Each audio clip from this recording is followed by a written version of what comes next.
King Charles stepped into one of America's most symbolic rooms with a message shaped by history, diplomacy, and a recent act of political violence.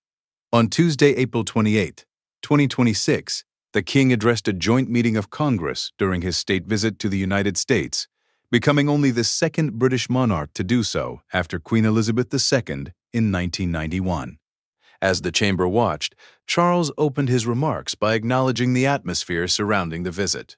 He said the two countries were meeting in a time of great uncertainty, with conflicts abroad and fresh concern at home after the White House Correspondents Dinner shooting days earlier. Before we continue, subscribe, like, and share to support Starline Daily for more verified celebrity updates and trending entertainment news. The shooting had taken place on Saturday, April 25, at the Washington Hilton, where the annual dinner was being held. Federal authorities later announced that Cole Tomas Allen, 31, of Torrance, California, had been arraigned in U.S. District Court on charges connected to the incident, including attempt to assassinate the President of the United States. The defendant is presumed innocent unless and until proven guilty in a court of law. As of the latest available information, proceedings are ongoing. That legal backdrop gave the King's remarks a sharper edge. Without dwelling on the details of the incident, Charles framed his response around democracy, public service, and unity.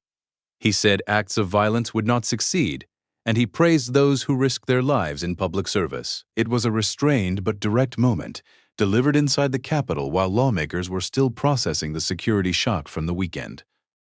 But the speech was not only about the shooting, it was also a historic diplomatic moment tied to America's 250th anniversary of the Declaration of Independence. The royal family's official account of the visit said King Charles and Queen Camilla were in the United States from April 27 to April 30 to mark that milestone and celebrate close ties between the two nations, before the King's first visit as sovereign to Bermuda. Inside Congress, Charles leaned into that long and sometimes complicated history. He joked that his ancestor, King George III, never set foot in America, and assured lawmakers he was not there as part of any cunning rearguard action.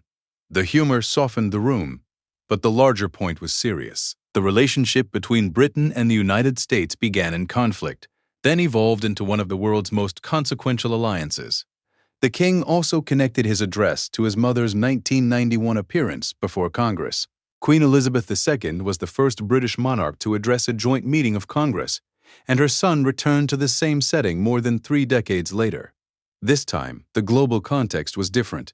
Charles described the current era as more volatile and more dangerous, arguing that alliances cannot survive only on memory or ceremony. From there, the speech moved into defense, NATO, Ukraine, shared security, and the wider responsibilities of both nations.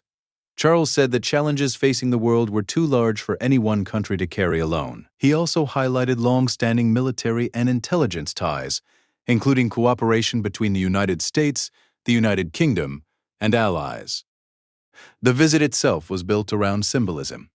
Earlier, King Charles and Queen Camilla were formally welcomed at the White House, with a military ceremony, national anthems, a 21-gun salute, and meetings with President Donald Trump and First Lady Melania Trump. The royal schedule also included a state dinner, meetings with technology leaders, and later stops connected to remembrance, public service, and community engagement.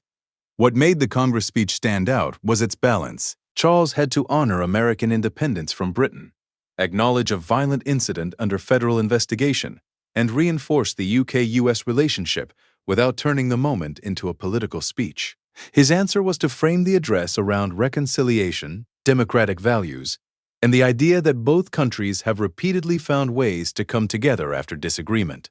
For royal watchers, the moment also showed how Charles continues to define his role as monarch on the world stage. Unlike campaign politics, royal diplomacy often works through tone, symbolism, and carefully chosen language. In Washington, his message was clear enough to meet the moment, but restrained enough to stay within the boundaries of a state visit. The clearest update now is that King Charles has completed a historic address to Congress, using the platform to condemn political violence, honor public service, and call for renewed partnership between the United Kingdom and the United States. The criminal case connected to the White House Correspondents Dinner shooting remains ongoing, and the next public developments will come through the legal process. Thank you for supporting Starline Daily, and stay with us for more verified updates as this royal visit continues.